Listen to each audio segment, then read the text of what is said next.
प्रिय विद्यार्थियों, आज हम बात करेंगे वैदिक देवमंडल के विषय में। और अधिकांश बच्चों ने कहा था कि सर इस पर मैटर एक बार बना दें, तो हमने इसको बनाया है। इसको ध्यान से पढ़ लीजिए।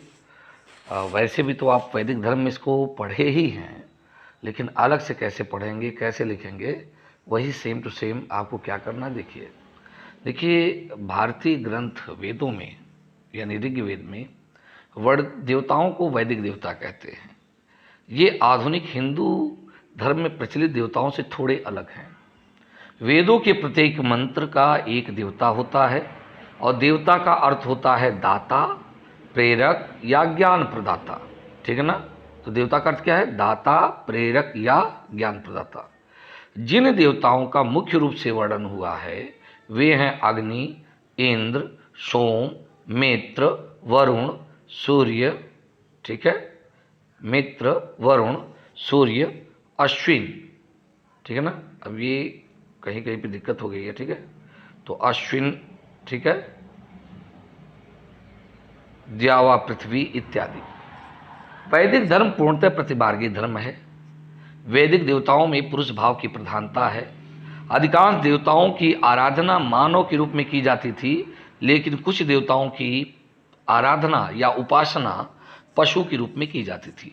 अज, एकपाद, अहित, मूर्धन्य दोनों देवताओं की परिकल्पना पशु के रूप में की गई है। मरुतों की माता की परिकल्पना चितकबरी गाय के रूप में, इंद्र की गाय खोजने वाली शर्मा, ये जो कुतिया है, वह श्वान के रूप में है। इसके अतिरिक्त इंद्र की कल्पना बैल के रूप में और सूर्य की अश्व के रूप में की गई है। तो ऋग्वेद में पशुओं की पूजा का प्रचलन नहीं था, लेकिन प्रतीक के रूप में दिखाई देता है। ऋग्वैदिक देवताओं में किसी प्रकार का ऊंच नीच का भेदभाव नहीं दिखाई देता है। फिर भी देवियों की संख्या की कमी को देख करके यहाँ पर हमें यह दिखाई पड़ता है कि स्त्रियों का स्थान या स्त्री देवियों का स्थान बहुत ही गौड़ था। वैदिक ऋषियों ने सभी देवताओं की महिमा गाई है। वैदिक लोगों ने प्राकृतिक शक्तियों का मानवीकरण किया है और इस समय बहुदेववाद का प्रचलन था। इस देव समूह में सर्वप्रधान देवता कौन था, यह निर्धारित करना कठिन है। ऋग्वैदिक ऋषियों ने जिस समय जिस देवता की स्तुति की है उसे ही सर्वोच्च मानकर उसे संपूर्ण गुणों से आरोपण कर दिया या संपूर्ण गुणों वाला बता दिया। मैक्स मूलर ने इस प्रवृत्ति को हीनाथिज्म कहा है। ऋग्वैदिक काल में धार्मिक कर्मकांडों का मूल उद्देश्य भौतिक सुखों यानी पुत्र और पशु को प्राप्त करना था। इस काल में महत्वपूर्ण ग्रंथ ऋग्वेद में अनेक देवताओं का उल्लेख मिलता है, जिसका विवरण निम्नवत है, जिसे हम 3 भागों में विभाजित कर सकते हैं। पहला है द्योस्थानी यानी आकाश के देवता। ठीक है। यहां पर देखिए द्योस्थान, अंतरिक्ष स्थान और पृथ्वी स्थान। तो देखिए द्योस्थानी कौन है? आकाश के देवता। अभी तो आपको कॉन्सेप्ट ये था कि आकाश तो ठीक ऊपर है ना, लेकिन वैदिक काल में द्योस्थानी आकाश के देवता कौन है? सूर्य, द्यौस, वरुण, मित्र, पूषण, विष्णु। ठीक है। उषा, अपानपात, सविता, त्रिप, विवस्वत, आदित्यगण, अश्विन द्वय आदि। ठीक है। तो सूर्य से संबंधित जो भी देवता हैं वो सभी द्योस्थानी हो जाएंगे। देखिए सूर्य के ही अन्य नाम मित्र, पूषण, विष्णु, उषा, है ना, सविता, विवस्वत, आदित्यगण इत्यादि को सूर्य का ही रूप माना जाता है। ठीक है। अंतरिक्ष के देवता इंद्र, मरुत, रुद्र, वायु, पर्जन्य, मातरिश्वन, त्रिआप्त्य, अज, एकपाद, आप, अहिर्वूर्धन्य। तो यहाँ पर जो भी जैसे हम देखते हैं ना कि वर्षा हो रही है, हवा बह रही, तो कहाँ बह रही है? जिसको हम आकाश के रूप में देख रहे हैं, असल में ये अंतरिक्ष वैदिक काल में माना गया है। ठीक है। आप क्या है? जल। ठीक है ना। रुद्र क्या है? तो ये पशुओं के देवता हैं, है ना। आदि के तूफान के देवता मरुत हैं। तो ये अंतरिक्ष के देवता हो गए। पृथ्वी के देवता कौन है? अग्नि, सोम, पृथ्वी, बृहस्पति और जो भी नदियां हैं जैसे सरस्वती, गंगा, यमुना, ये सभी क्या है? पृथ्वी के देवता माने गए हैं। अब प्रमुख देवी देवता उनके क्या उल्लेख हैं वो भी जान लीजिए। ऋग्वेद में कुछ देवताओं को सूक्त समर्पित किए गए हैं और उनकी स्तुति की गई है। ऋग्वैदिक काल में आर्य लोग मूर्ति पूजा नहीं करते थे। ठीक है। लेकिन फिर भी एक अन्य जगह पर लिखा है कि एक इंद्र की मूर्ति 100 गायों के 100,000 गायों के मूल्य के बराबर नहीं है। तो ऐसा लगता है उस काल में मूर्ति पूजा तो अवश्य रहा होगा, ठीक है। लेकिन अगर एनसीईआरटी की फॉलो करें तो उसमें क्या है, ऋग्वेदिक काल में लोग मूर्ति पूजा नहीं करते थे। इस काल में आर्यों द्वारा की जाने वाली उपासना की विधि प्रार्थना यज्ञ थी। इस काल के प्राय सभी देवी देवता प्राकृतिक शक्तियों के प्रतीक थे। इनमें से कुछ प्रमुख देवी देवता हैं कौन, जैसे द्यौस। देखिए द्यौ कौन है, ये आकाश यानी द्वितीय स्थानीय देवता हैं और सभी देवताओं में सबसे प्राचीनतम माने जाते हैं। इंद्र, सूर्य, अग्नि की ये पिता माने गए हैं। तत्पश्चात पृथ्वी भी दोनों के साथ इनको द्यावा पृथ्वी के नाम से इनकी पूजा की जाने लगी। इन्हें आकाश का सर्वश्रेष्ठ देवता के रूप में, ठीक है ना, आकाश का सर्वश्रेष्ठ देवता के रूप में, स्वर्ग और आकाश का देवता माना गया है।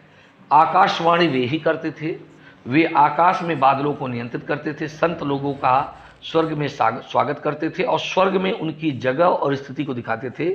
और ये द्वितीय स्थानीय देवता है इंद्र। ऋग्वेद में अंतरिक्ष स्थानीय इंद्र का वर्णन सर्वाधिक प्रतापी देवता के रूप में किया गया है। ऋग्वेद के करीब 250 सूक्तों में इनका वर्णन है। इंद्र को वर्षा का देवता माना जाता था। इन्होंने वृक्ष राक्षस को, या वृत्र, वृक्ष नहीं है वृत्र, ठीक है, तो वृत्र राक्षस को मारा था, इसलिए इन्हें वृत्रहन कहा जाता है। इन्होंने अनेक किलों को नष्ट कर दिया, इसलिए इन्हें पुरंदर कहा गया।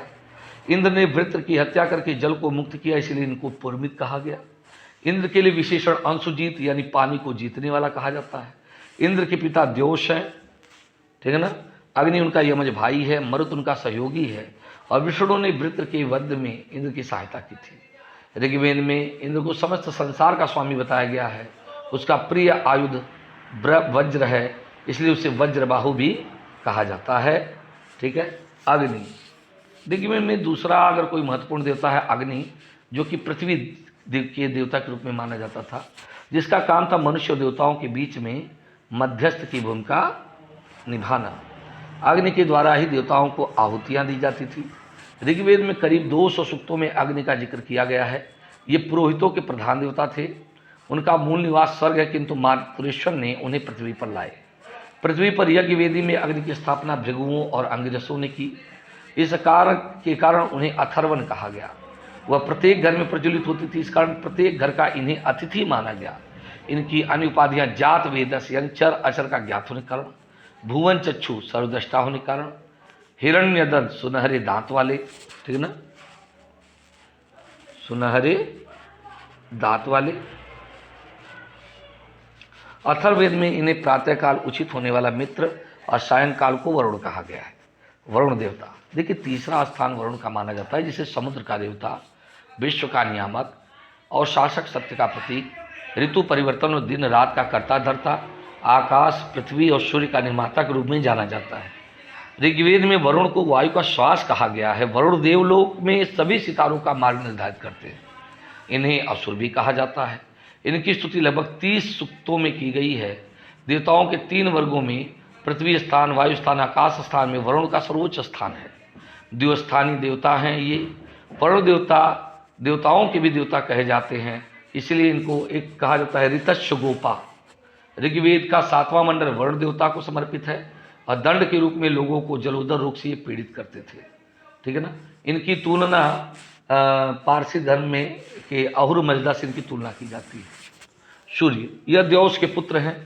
सूर्य को वेदों में जगत की आत्मा कहा गया है। समस्त चराचर जगत की आत्मा सूर्य है। सूर्य से ही इस पृथ्वी पर जीवन है। यह आज एक सर्वमान्य सत्य है। वैदिक काल में आर्य सूर्य को ही सारे जगत का कर्ता धर्ता मानते थे। सूर्य का शब्दार्थ है सर्व प्रेरक, सर्व प्रकाशक, सर्व प्रवर्तक होने से वह सर्व कल्याणकारी है। ऋग्वेद के देवताओं में सूर्यदेव का महत्वपूर्ण स्थान है। यजुर्वेद में चक्षो सूर्यो अजायत कह करके सूर्य भगवान को भगवान का नेत्र माना गया है। प्रसिद्ध गायत्री मंत्र सूर्य परख ही है, जो कि ऋग्वेद के 3रे मंडल में उल्लेखित है। इन्हीं को संपूर्ण जगत की आत्मा ब्रह्म बताया गया। इनका अन्य नाम विवस्वान, देवताओं का गुप्तचर यानी अस्पर्श, देवताओं का नेत्र, सर्वदर्शी कहा गया है। इनके अन्य रूप सविता, मित्र, विष्णु, आदित्य और पूषण थे। सोम देवता, ऋग्वेद के 9वें मंडल के सभी 144 सूक्त सोम देवता को समर्पित हैं, जिसे पवमान मंडल भी कहते हैं। यह ब्राह्मणों के देवता कहे जाते हैं, चंद्रमा से संबंधित देवता थे। सोम को वनस्पति देवता के रूप में माना जाता था। इनकी तुलना ईरान में होम देवता और यूनान में डियोनिसिस देवता से किया जाता है। अश्विन, अश्विन एक कल्याणकारी देवता थे। अश्विन का स्वरूप युगल रूप में था, इसलिए इनको अश्विन द्वय कहते हैं। अश्विन पूषण के पिता और उषा के भाई थे। अश्विन को नासत्य भी कहा जाता है। अश्विनी चिकित्सा के देवता थे। अपंग व्यक्ति को कृत्रिम पैर प्रदान करते थे। दुर्घटनाग्रस्त नाव के यात्रियों की रक्षा करते थे। युवतियों के लिए वर तलाश करते थे। अश्विन को विपत्तियों को हरने वाला देवता के रूप में उल्लेख किया गया है, जो कि द्विस्थानी देवता है। पूषण, पूषण को पशुओं के देवता के रूप में संबोधित किया गया है। यह भी सूर्य के संबंधी देवता थे। पूषण के रथ को बकरे खींचते थे, यह भी द्विस्थानी देवता है। विष्णु, ये 3 कदम के देवता थे। इन्हें उरुगाय कहा गया है ना, उर्विक्रम कहा गया है। विष्णु को विश्व के संरक्षक पालनकर्ता के रूप में माना जाता था। यह भी द्विस्थानी देवता है। जब सूर्य का रूप सबसे व्यापक हो जाता था, तब उसे विष्णु कहा जाता था, ठीक है ना। तो इसको सर्वव्यापी देवता कहे जाते हैं। रुद्र, रुद्र उग्र देवता था। उग्र रूप में रुद्र तथा मंगलकारी रूप में वह शिव था। अथर्ववेद में इसे भूपति, नीलोधर, लोहित पृष्ठ, नीलकंठ कहा गया है। रुद्र को कृतवास यानी खाल धारण करने वाला भी कहा जाता है। यह एक अंतरिक्ष स्थानीय देवता है, ध्यान रखिएगा। आकाश नहीं है, देवस्थानी नहीं है, बल्कि अंतरिक्ष स्थानीय। मित्र, यह वरुण देवता से संबंधित हैं और सूर्य के ही एक रूप माने जाते हैं। यह शपथ और प्रतिज्ञा के देवता हैं, द्विस्थानी देवता है। त्वष्टा, ये धातुओं के देवता हैं। त्वष्टा आर्य संधि और विवाह के देवता हैं। विवस्वान, ऋग्वेद में से इन्हें देवताओं का जनक कहा जाता है। वायु, हवा का देवता। पर्जन्य, वर्षा और नदी का देवता। मरुत, आंधी का देवता, आंधी और तूफान का देवता। आपान, सृष्टि करने वाला देवता या जल का देवता कहा जाए, ठीक है, जल और सृष्टि का देवता। बृहस्पति, यज्ञ का देवता।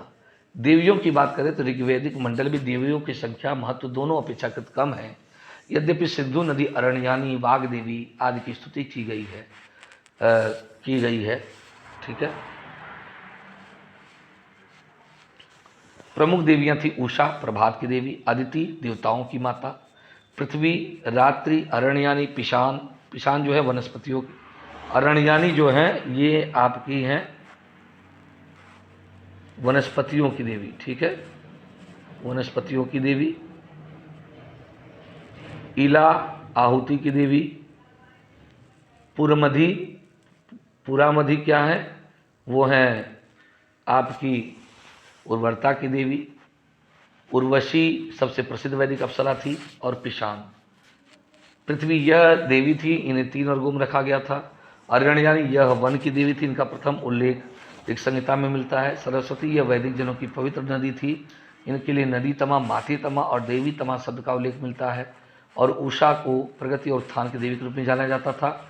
यह भी द्विस्थानी देवी है। तो ये आपके सारे वैदिक देवमंडल हैं जिसको आपने सुना, और अब इसको समझने की बारी है। तो आपको 1-2 बार पढ़ लेना चाहिए, और वैदिक कालीन अगर धर्म पूछे तो वहाँ पर भी इसका उल्लेख कर सकते हैं। धन्यवाद।